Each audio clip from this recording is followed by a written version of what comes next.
अस्सलाम वालेकुम। सौन का महीना चढ़ पिया तो सौन जो सौन भादर होंदी है ना तो उदों आंदे ने मूनसून भी मूनसून का मौसम आ गया।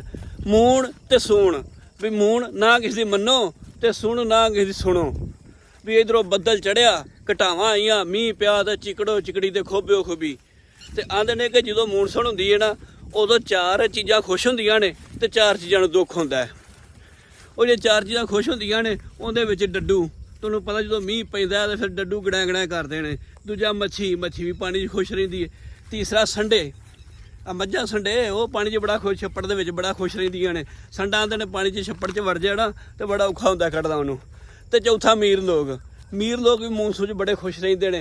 बारिश पई ना चलो जी लॉन्ग ड्राइव पे चलते हैं माड़ा भावें जो मर्जी जिवें उहदी दिहाड़ी ना लगे तो मीर लोग भाई खुश हुंदे ने मूनसून दे विच। ते चौं चीज़ां नूं दुख हुंदा है। सारे तो पहले जो चोखा दुख होंदा है वो आंदे ने कि गां ढगे बलद और गोका जानवर जड़ा ना गां वो खुशकी पसंद करती है सुक्की जगह ते बहना पसंद करती है। कोई चंगी गां भी होगी कोई 10 सिर दुध 10-12 सिर दुध देंदी होवे ते वो अगर बारिश पाया चिक्कड़ हो जाए तो चिक्कड़ दे विच बहिंदी नहीं तो शाम नूं उहने जड़ा ना 6-7 सिर दुध देना है। उन्हें 3-4 सिर दुध कढ़ा जाना सिर्फ चिक्कड़ खोब की वजह तो दूजा राई वो पहलों लोग पैदल सफ़र करते होंदे सन। बड़ा जे किसी कोल होया तो साइकिल होंदा सी तो कच्चे राह होंदे सन तो वो जे सफ़र करे तो औखा होंदा सी। तिलकण होंदी सी बंदा तिलक पैंदा सी डिग पैंदा सी औखा होंदा सी टुरना छिट्टां पै जांदियां सन। तो इस वजह तो राही जिहड़ा वो भी नहीं सी चाहता कि जिहड़ा ना चोखा मीह पवे।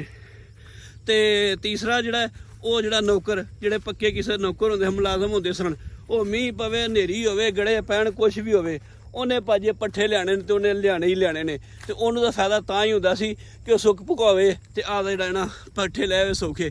तो जे मीह पैना चिक्कड़ खोबे दे विच होना है तो उन्हें तो काम करना ही करना मालक ने तो कहना पाई घर। ते चौथा जिहड़ा है वो दिहाड़ीदार माड़ा बंदा वेखो मीह पैंदा माड़े बंदे दी दिहाड़ी नहीं लगनी उन्हें तो कमा के शाह नूं लिया के आपदा जिहड़ा ना घर बालां दा कू हांडी रोटी करदी है। तो जे मीह पैगा चिक्कड़ खोबा होएगा तो उहदी दिहाड़ी नहीं लगेगी जो दिहाड़ी ना लगेगी तो उहदा बेचारा चूल्हा बंद हो गया। तो इसे तरह ही कईयां नूं होंदी है खुशी तो कईयां नूं होंदा दुख।